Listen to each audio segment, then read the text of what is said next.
and the company just keeps spiraling out of control more and more. I'm John Ritlin with a retro review of Great American Bash 2000, the final Great American Bash under the WCW banner.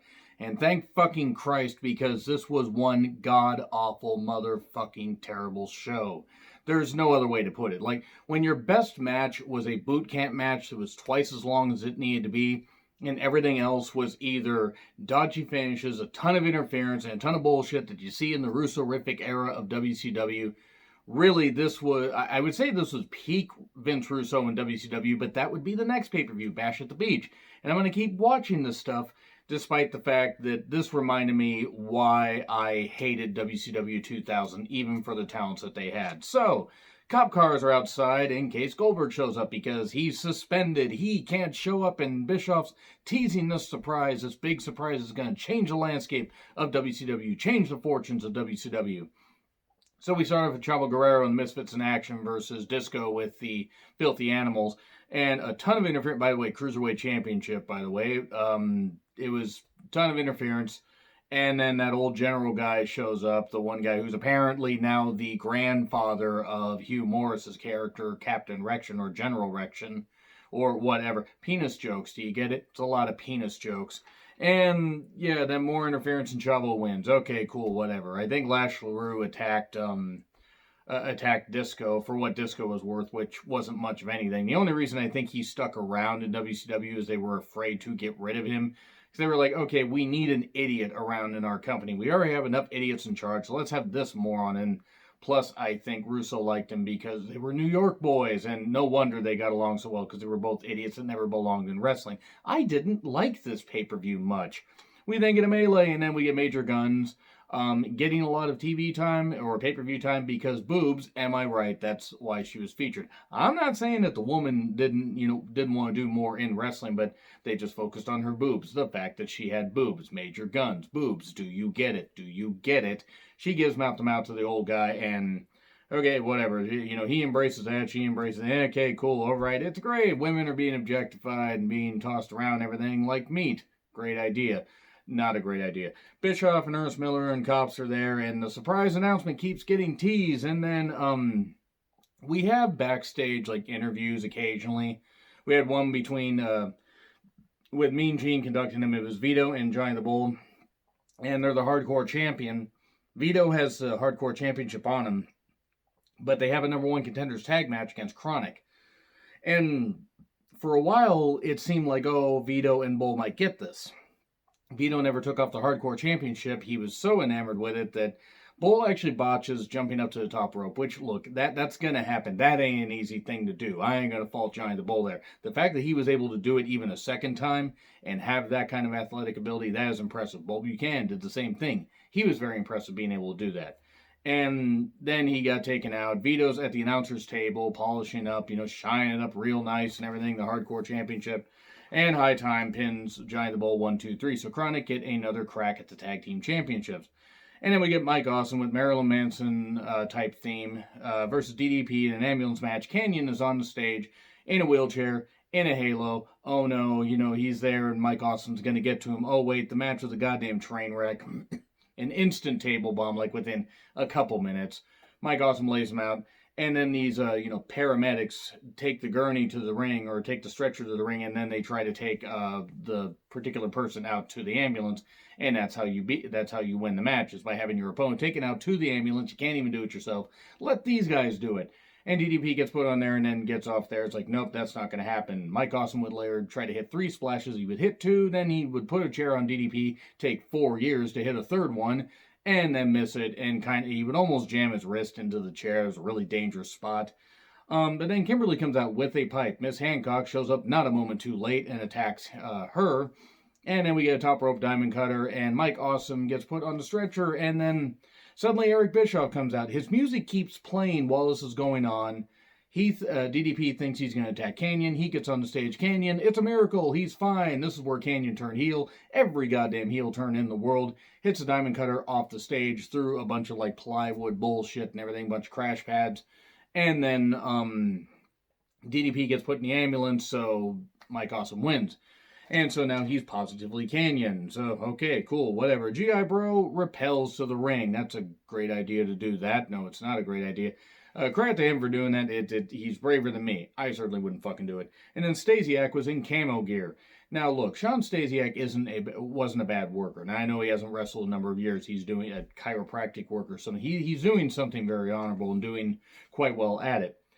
This match did not need to be nearly 14 pissing minutes. And actually, it was the longest match on the goddamn card because I don't even count the main event as a match. It was just a freaking segment with a bunch of bullshit.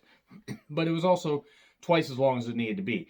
It's a boot camp match, and the way you win is when your opponent can't answer a 10 count. So it's a pumped up Texas death match, or a different Texas death match. And yeah, fans get taken out there in a guardrail spot where Stasiak gets tossed into the fans. That's a great idea. It's a great way to get a goddamn lawsuit right there. I mean, that's maybe why you keep the fans back a little bit, but they do pay for the tickets. So yes, this pay-per-view was goddamn shit. And these guys tried. They did. I didn't care about this feud, though. None of the feuds in WCW meant anything, because they would change so often. You would have people turn face heel, people that would just be off TV for a little bit, and any consistency they tried to have just was completely negated by the fact this company had no goddamn soul and was run by a goddamn idiot. It was run by Russo, well, booked by Russo, and run by other idiots and wanted to just take it over and get rid of the goddamn thing. So, Chuck Palumbo gets in. Almost said Chuck Taylor. Chuck Palumbo gets in, and there's a low blow with the Lexi bar, and then that goes to the face, and then G.I. Bro gets the victory because he manages to take out both guys after a low blow and after all this stuff and everything.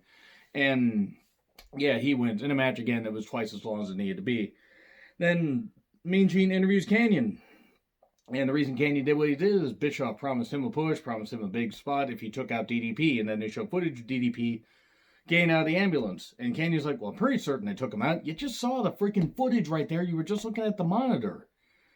And then Goldberg's truck shows up during this footage. And then we get Shane Douglas kind of promo, which is all he really could do by this point. It did boil down to him swearing and doing nothing but a bunch of bullshit.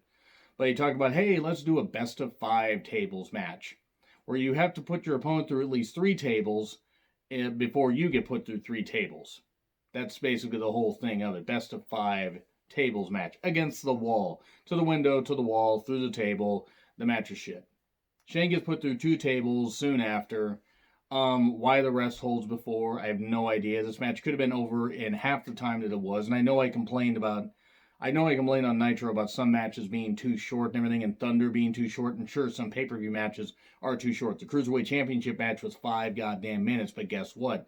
This did not need to be nearly as long as it was. The contrived ladder spot where the Wall and Shane Douglas were around a stack of tables, where it was 2 tables, but there was a crash pad that obviously was covering, or like something was covering another table or something like that. Maybe it was a blanket. I have no idea. But there was also this other table where if the Wall had thrown Shane Douglas, he might have made it. Shane probably would have, popped his kidneys on the freaking concrete because it would have been a very bad landing. So thankfully they didn't do that.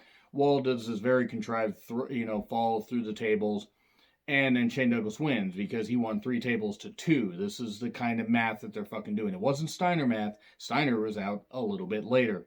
And then the Wall rises up like the Undertaker chokeslam Slick Johnson, the referee, the one that always did, always did that stuff and everything. And,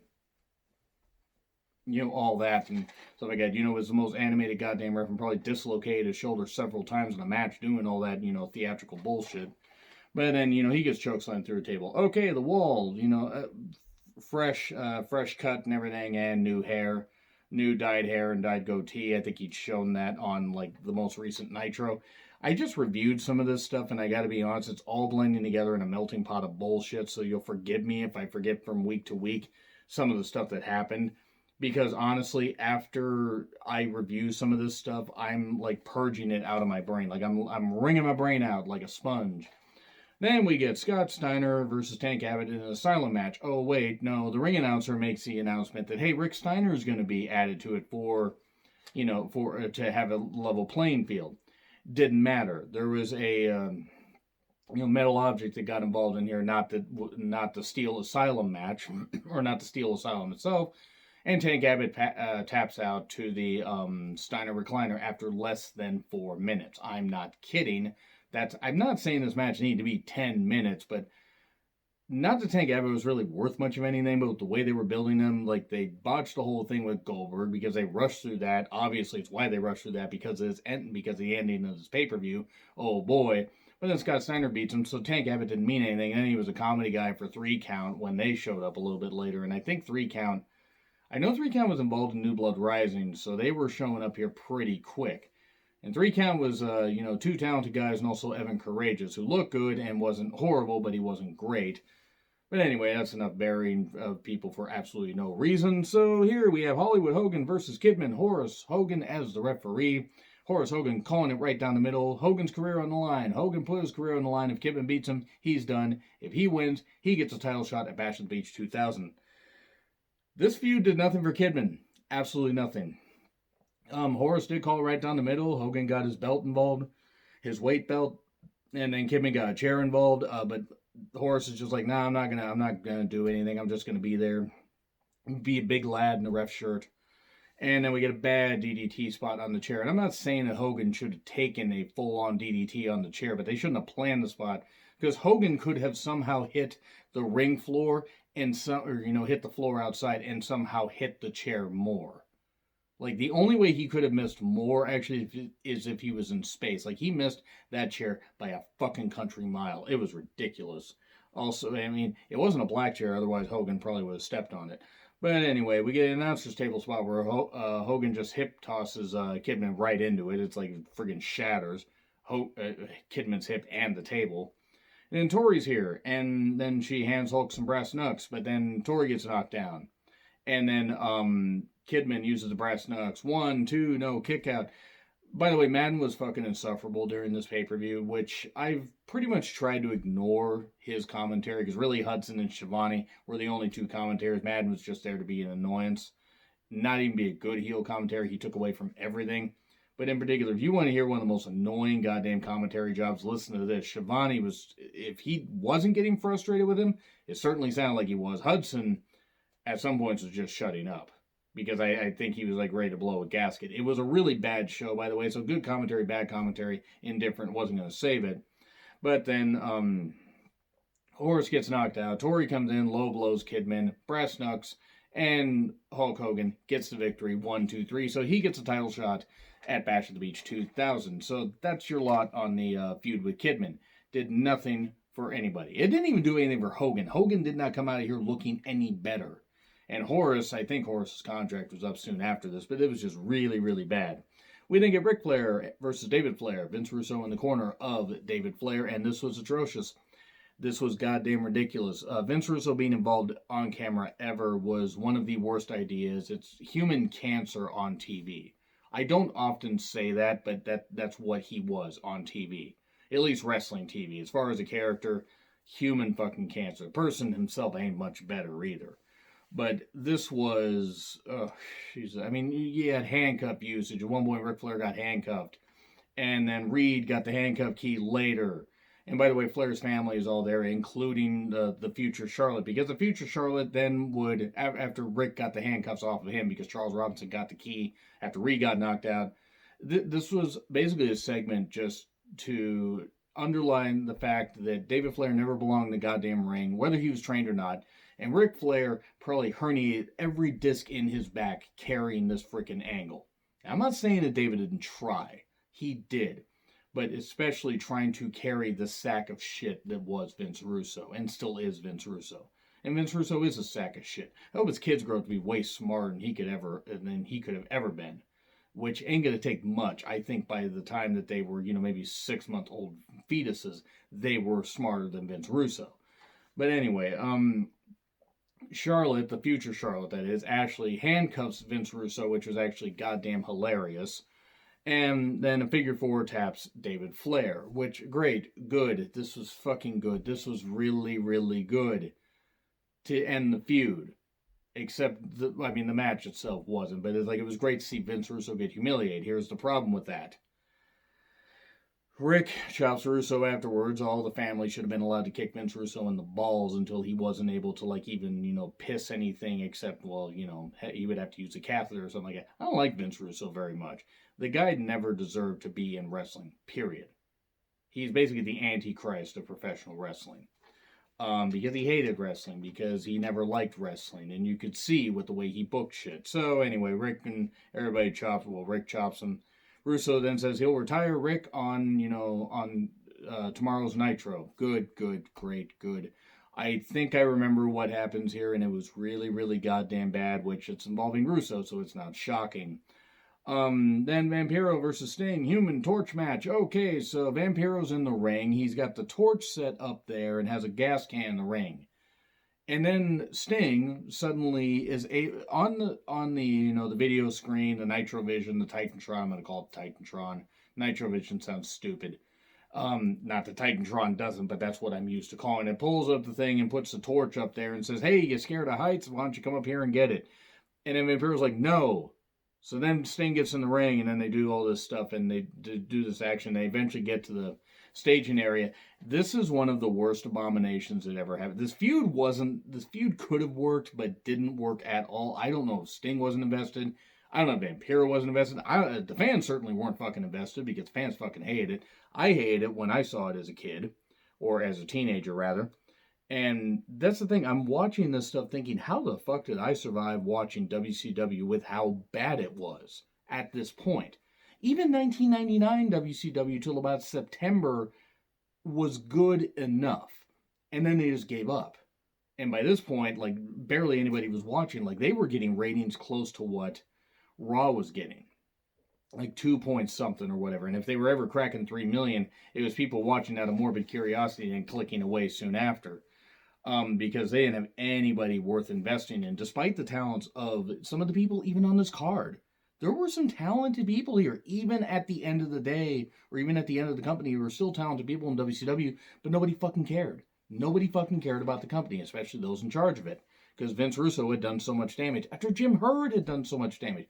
Jim Herd, I'm actually starting to think Jim Herd didn't do as much damage to WCW as Vince Russo did. Because... yeah, just anyway, that's a whole other story for another day. So, the whole Human Torch thing, they get to where they're battling on the Nitrovision Titantron-y thing, and they're battling, and then they go down for like a little bit, where it's obvious it's a stuntman. And if it ain't a stuntman, well, I don't know what the fuck the deal was. Sting obviously didn't want to do this shit. Sting falls on fire and lands on a crash pad, and then they use about 50,000 fire extinguishers on him when the fire is clearly out. It's not setting fire to anything on the crash pad. None of the mats are catching fire. Sure, naturally you would want to use that, but they overuse it so much. There was so much freaking smoke and steam and everything. It was like an N64 game or a PlayStation 1 game. It was like Silent Hill, except without the monsters and without the cool shit and everything, and without the clunky combat. No, there was just clunky wrestling. We get that a little bit later, but yeah, this was fucking terrible.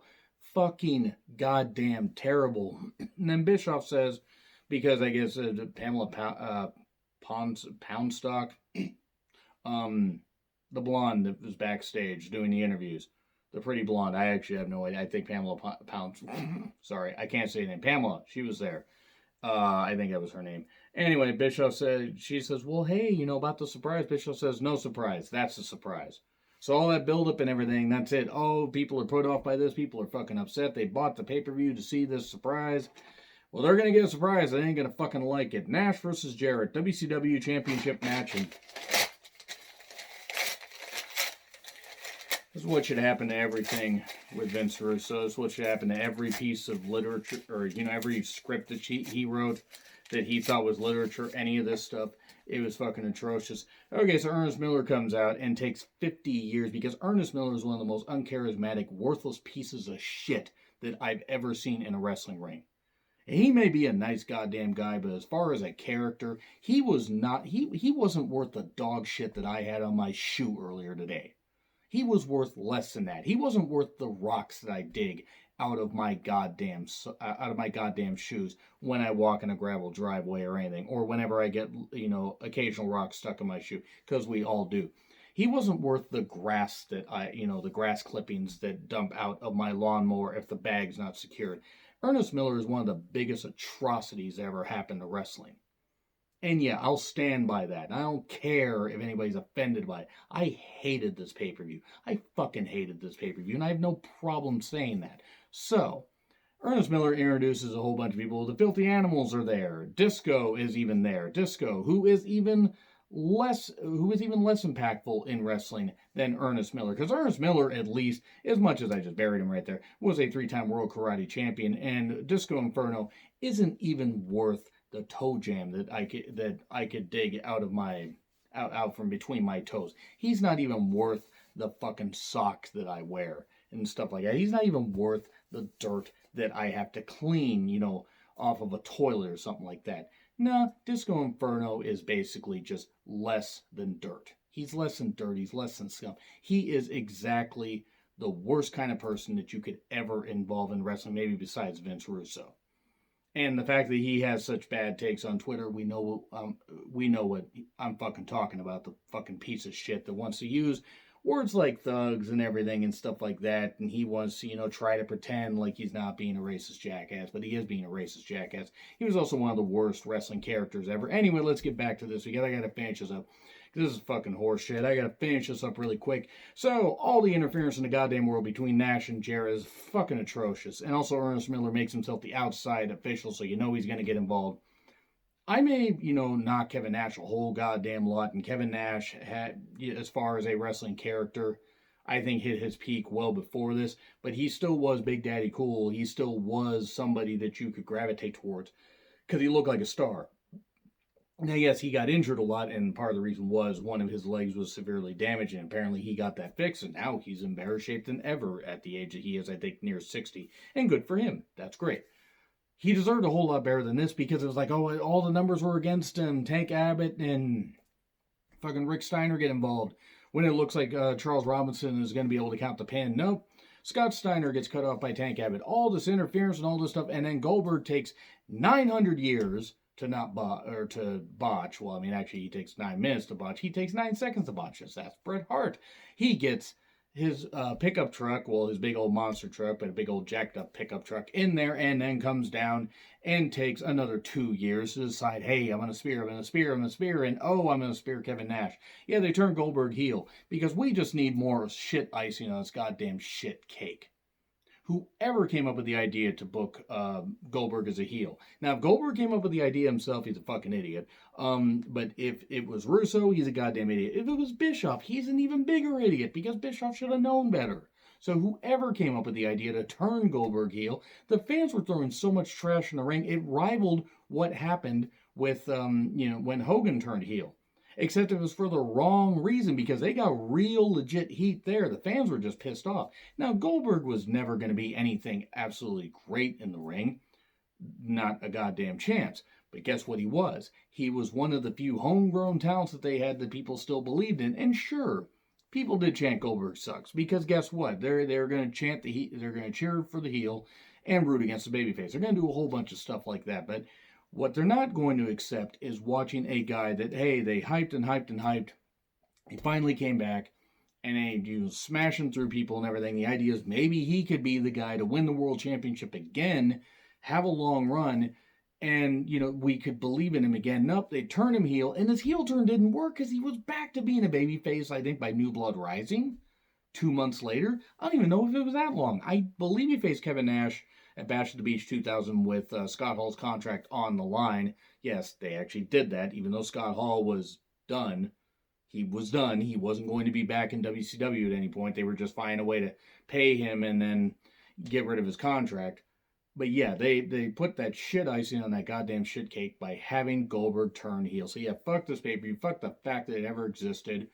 And fuck the fact that anybody that booked this goddamn thing, whoever booked this thing was absolutely an atrocity and an embarrassment to professional wrestling. So let's throw Vince Russo in there, and I stand by every single thing I said, because yeah, when I see bad wrestling and it's something like this, and it reminds me of a once great company being put in the motherfucking toilet, yeah, I'm gonna say some bad shit, and I'm not gonna apologize for any of that, because all those people that I talked about fucking deserved it. Anyway, agree, disagree with what I said, like, share, subscribe, Twitter handle in the description. I'm John Retlin, and I'll see you soon.